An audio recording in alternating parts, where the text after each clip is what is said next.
Rajanya saja di Malaysia beberapa orang Bugis Makassar. Jadi permainan juga itu kan dibawa ke sana. Di mana dia mau dapatin kalau bukan dari Makassar? Ingat muka-muka ni sampai mati. Kerana muka-muka ini telah meletakkan nama negara kita sebagai juara dunia sepak takraw. Sepak takraw. Confirm lah, Malaysia dah mendunia lama dah. Dua negara ni yang paling power. Perkembangan yang baik ya untuk sepak takraw kita sekarang ni ya. Assalamualaikum, aku disclaimer dulu ya. Video ini dibuat hanya untuk edukasi dan mengungkap fakta.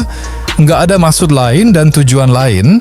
Sepak takraw Malaysia pernah juara dunia dan tekongnya pun dinobatkan sebagai tekong terbaik di dunia tahun 2025. Tekong kita pun mendunia juga, tapi bukan di takraw melainkan di laut yang membawa orang kosongan ke Malaysia. Nah, jadi tekong kita ini setiap bulan dan tahun memang mendunia ya. Karena terus-terusan membawa orang kosongan ke Malaysia. Nah, karena Malaysia selalu berprestasi di sepak takraw, tuduhan klaim pun datang kalau Malaysia telah mengklaim takraw, tapi faktanya, takraw dimainkan bersama sejak dulu di Nusantara, di Semenanjung oleh budaya yang sama. Tapi hari ini yang dipersoalkan bukan asal-usul, melainkan siapa yang paling siap. Malaysia tidak sibuk berteriak, ini punya kami. Mereka sibuk latihan, ikut turnamen dan pulang bawa medali.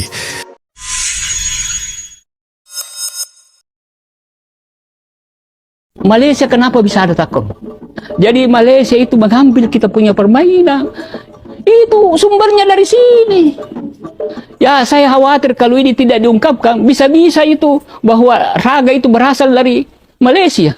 Rajanya saja di Malaysia beberapa orang Bugis Makassar. Jadi permainan juga itu kan dibawa ke sana. Di mana dia mau dapatin kalau bukan dari Makassar? Jadi kalau kita tidak angkat, harus disampaikan kepada UNESCO. UNESCO keluarkan keputusan bahwa Paraga itu adalah milik masyarakat Makassar, masyarakat Goa. Itu harus ada itu. Sepak takraw. Confirm lah, Malaysia dah mendunia lama dah. Dua negara ni yang paling power. Malaysia, Thailand, Malaysia. Memang power siut. Nak harap negara Konoha tu seorang je lah yang power. Tengok tekong dia tu. Oh, power. Sekali dia serve dengan dia sekali masuk bawah net. Kau lihat ke pertandingan sepak takraw tadi malam antara Indonesia versus Malaysia di SEA Games Thailand. Aduh, langkah Indonesia harus terhenti di babak semifinal setelah kalah dari Malaysia. Dan kemenangan Malaysia menghantarkan ke babak selanjutnya, babak final. Dan kamu tahu siapa lawannya di babak final? Ya, Malaysia akan berhadapan dengan salah satu tim raksasa takraw, tim dari Thailand. Siapakah yang akan membawa pulang medali emas? Apakah Malaysia atau Thailand? Coba tulis di kolom komentar siapa jagoanmu. Kalau saya prediksi Malaysia. Gaskan Malaysia. Tekong berpengalaman negara Muhammad Syahir Muhammad Rosdi melakar pencapaian membanggakan apabila dinobatkan sebagai tekong terbaik dunia hasil prestasi konsisten di pentas antarabangsa sejak 2 tahun lalu. Pengiktirafan itu diumumkan Setiausaha Persekutuan Sepak Takraw Antarabangsa ISTAF, Dato' Abdul Halim Kadir, yang menyifatkan pemain berusia 30 tahun itu antara tekong paling digeruni dunia, khususnya menerusi kualiti servis serta ketenangan mengawal tempo perlawanan berintensiti tinggi. Kecemerlangan Syahir turut menjadi nadi kejayaan Malaysia menamatkan kemarau emas apabila membantu negara meraih kejuaraan acara regu dan regu berpasukan pada Sukan SEA Thailand 2025. Malah dia juga beraksi cemerlang dalam 3 kejohanan utama iaitu Piala Dunia ISTAF Kuala Lumpur 2024, Piala Asia Kuala Lumpur 2025 dan Sukan SEA Thailand 2025. Presiden Persekutuan Sepak Takraw Malaysia PSM Datuk Muhammad Sumali Ridwan menyifatkan pengiktirafan itu sebagai amat wajar dan mencerminkan ketekunan serta disiplin tinggi Syahir sebagai atlet profesional.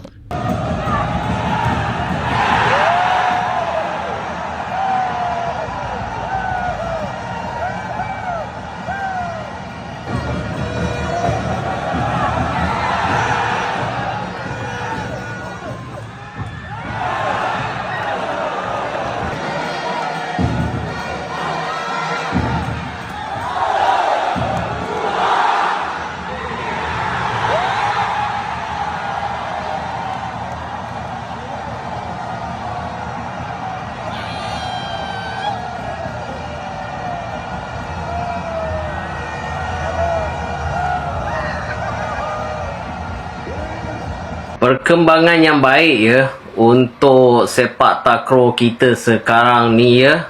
Kabarnya guys ya, Piala Dunia Sepak Takraw 2026 akan disertai 26 negara ya. Aku nampak jugalah usaha yang baik oleh sepak takraw punya federation sekarang ni untuk mengembangkan lagi sukan sepak takraw ni. 26 negara man, insya-Allah ya. Mana tahu satu masa nanti 30 negara dan banyak lagi negara yang boleh katakan berminat untuk join sepak takraw ni. Kalau cakap sukan sepak takraw ni baru, jangan cakap baru guys, dah lama dah. Tapi kita boleh katakan kena kembangkan lagi. Jangan hanya dekat ASEAN je, dekat dunia pun kita kena kembangkan juga ya sepak takraw ni. Best main sepak takraw ni. Siapa yang lain sepak takraw guys, komen dalam video ni tentang Piala Dunia. Itu saja video kita kali ini. Assalamualaikum. แข่งตรงไหนบ้างครับโอ้มันเลยมีความแข็งแกร่งเรื่องของทีมเวิร์กแล้วก็เกมรับแล้วก็ลูกทำซึ่งลูกทำแบ็คที่ถือว่าน่ากลัวมาก Right now, teamwork in the team, communicating in the team, very good, and also the striker Sunback is very dangerous now. Difficult to defend, difficult to block, something like that. Antara tekong yang terbaik dunia guys ya, Shahir Rosdi baru saja mendapat anugerah guys ya, the best tekong in the world guys ya. Tahniah ya Shahir Rosdi guys ya, memang antara tekong yang terbaik. Yang mana fan-fan Shahir Rosdi, korang komen dalam video ni. Korang minat Shahir Rosdi ni bila? Kenapa korang minat dia? Komen lah. Terus terang guys ya, Shahir Rosdi ni antara tekong yang terbaik dekat dunia dan Malaysia guys ya. Dan ikutkan memang aku respect dengan dia, apa pencapaian dia dengan skuad sepak takraw kita sekarang ni. Terus sekarang dekat Sukan C World Cup, dia dah boleh katakan tahap the GOAT guys. The GOAT. Macam Cristiano Ronaldo dalam sepak takraw. Inilah dia Shahir Rosdi guys. Respect lah dengan Shahir Rosdi ni guys. Kamu tahu nggak kalau olahraga sekeren takraw ternyata lahir dari dalam istana? Sepak takraw pertama kali dimainkan sekitar abad ke-15 di Asia Tenggara, tepatnya di lingkungan kerajaan Melayu dan Thailand. Di Malaysia, permainan ini disebut sepak raga. Di Thailand, dikenal sebagai takraw. Dari dua nama itulah lahirlah sepak takraw. Dulu, permainan ini bukan sekadar hiburan. Takraw dimainkan oleh para bangsawan untuk menunjukkan kehormatan, ketangkasan, dan keharmonisan gerak tubuh. Sekarang takraw jadi olahraga resmi tingkat Asia, unik, cepat, ekstrim, dan cuma ada di Asia Tenggara. Takraw bukan cuma soal menang dan kalah. Ini tentang identitas, warisan, dan kebanggaan kita sebagai bangsa. Pernah main takraw atau baru tahu sejarahnya? Tulis di komentar. Dan follow buat kisah permainan tradisional lainnya. Ingat muka-muka ni sampai mati, kerana muka-muka ini telah meletakkan nama negara kita sebagai juara dunia sepak takraw. Repost video ni dan follow sekali. Sekali lagi ya, juara dunia. Sejarah ini akan kekal sampai bila-bila. Bahkan selepas kita dah mati pun akan kekal. Anda kena faham, kerana selepas berpuluh tahun kemudian, sukan sepak takraw ni pasti akan jadi lebih terkenal dan pasti akan ada banyak negara yang bakal menguasai sukan ini. Dan pada waktu itu, nama Malaysia akan terus dijulang sebagai antara gergasi Piala Dunia. Sama seperti badminton, squash, hoki dan dodgeball. Saya mohon sangat agar pihak kerajaan terus menggandakan dana untuk sukan ini dan bekerjasama dengan pasukan sepak takraw dari negara lain untuk terus perkenalkan ia di seluruh dunia. Mana tahu satu hari nanti kita boleh tengok China, Inggeris dan Nigeria pula boleh beri seteru baru pada kita. Repost video ini biar lebih ramai orang yang mengenali wajah-wajah juara Piala Dunia ini. Aku nak tanya korang satu soalan jujur.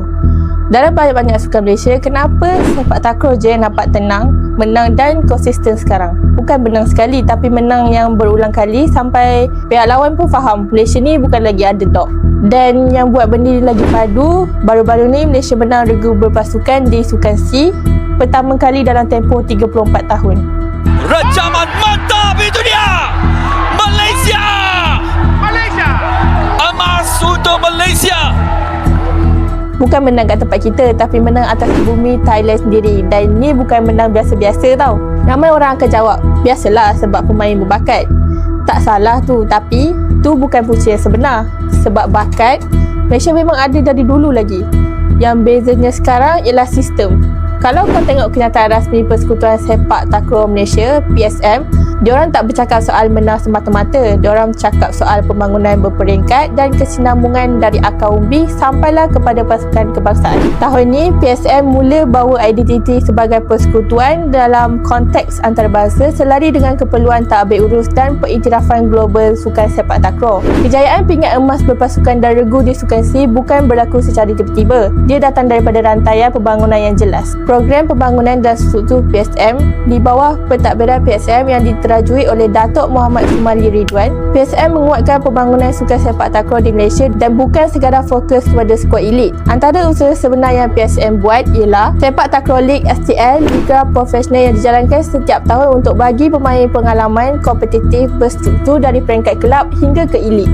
Yang seterusnya ialah program pemantauan pemain kebangsaan. Pemain yang berprestasi dalam STL dipantau dan panggil ke kamp latihan pusat untuk dibentuk secara teknikal dan juga taktikal. Usaha yang seterusnya ialah pembangunan akar umbi dan kerjasama negeri. PSM sentiasa tekankan usaha memperluas pembangunan di seluruh negeri termasuk latihan dan bengkel supaya bakat tak lagi terkumpul di satu tempat sahaja. Mereka juga anjurkan kursus jurulatih dan pengadil. Bengkel dan kursus diselaraskan supaya standard latihan dan pengadilan semakin dekat dengan piawaian antarabangsa. Program-program ini fokus kepada latihan teknikal, fizikal, taktikal dan mental dan bukan sekadar main ikut feel. PSM juga telah melalui penstrukturan organisasi yang jelas pada Mesyuarat Agong Tahunan 2025. Presiden Datuk Muhammad Sumali Ridwan. Kepimpinan ini tak sekadar nama besar. Mereka masukkan hala tuju pembangunan akar umbi, STL, latihan pusat, jurulatih, pengadil dan strategi jangka panjang dalam perancangan tahunan. Resultnya, bukan sekadar satu kejayaan. Bila pemain baru nak naik, dia tak kekok dengan tempoh permainan antarabangsa. Sekarang kita masuk kepada bab permainan. Dulu, takraw Malaysia main ikut tradisi,